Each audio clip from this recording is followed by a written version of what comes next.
উনি উত্থাপন করেছেন বিবেচনা করার জন্য। আমি গতকালকেই আপত্তি দিয়েছিলাম। তো আজকে সেটা হচ্ছে যে শেয়ার বাজার সম্পর্কে 2010 সালের পার্লামেন্টে আমাদের মাননীয় সংসদ সদস্য বিস্তারিতভাবে সেই দিন বক্তব্য রেখেছিলেন। শেয়ার বাজারে কি পরিমাণ লুটপাট হয়েছে এবং শেয়ার বাজারের মাধ্যমে কিভাবে অর্থ লুটপাট করে বিদেশে পাচার হয়েছে এই জাতি ভালোভাবেই জানে মাননীয় স্পিকার। কোটি কোটি মানুষ তাদের পুঁজি হারিয়ে পথে বসে গিয়েছে মাননীয় স্পিকার।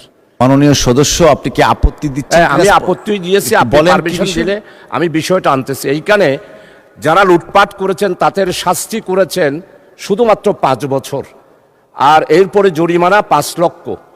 এরপরে 5 যেটা সংশোধনী, সেখানে বয়স হলো 65, এটা থাকলেই তো পারে।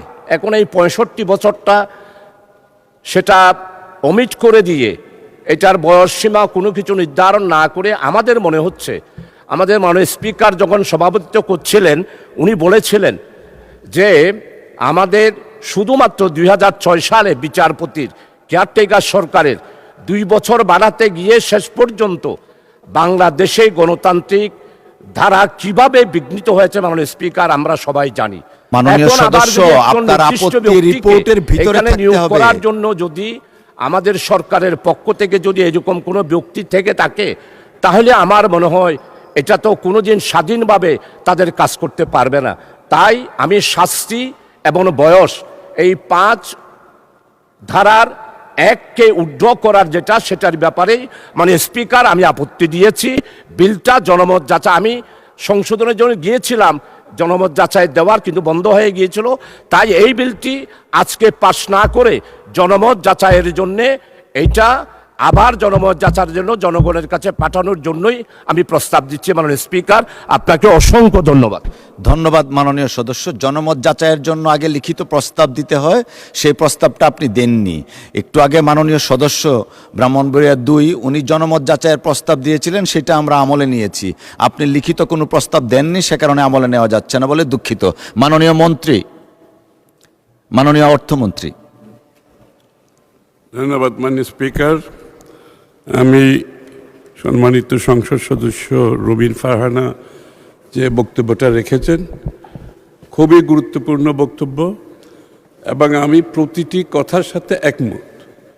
এই ঘটনাগুলো বাংলাদেশে ঘটেছে বলেই আজকে পরিবর্তনের যে সরকার এসেছে, এই কাজগুলোকে যদি পরিবর্তনশীল করতে হয় আমাদের কতগুলো মেজার নিতে হচ্ছে। এর মধ্যে একটা হচ্ছে সিকিউরিটিজ অ্যান্ড এক্সচেঞ্জ কমিশনকে ঢেলে সাজাতে হবে, এবং এটার কার্যক্রমের যে রেগুলেটরি ইস্যুগুলো আছে এখানে পরিবর্তন আনতে হবে।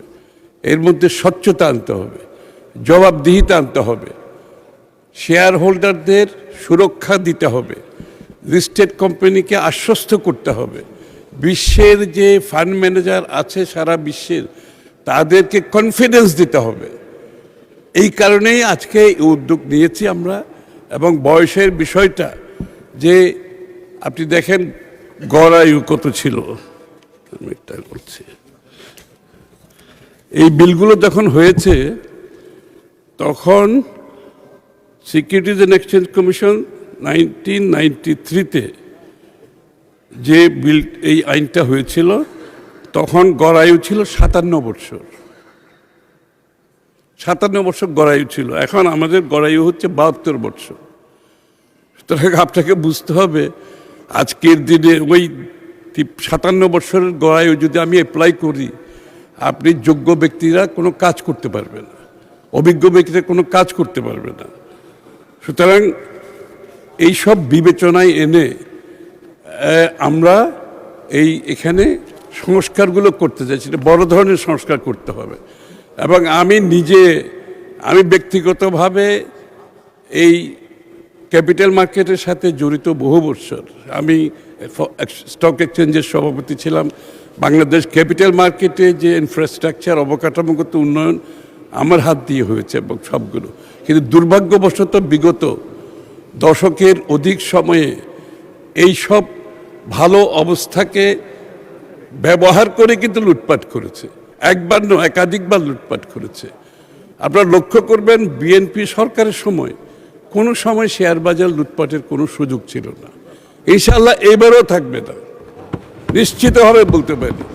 সুতরাং এই পরিবর্তনগুলো আনার জন্য আমি তো শেষ করি না এখানে। মাননীয় সদস্য, it's out of the norm, please take your seat.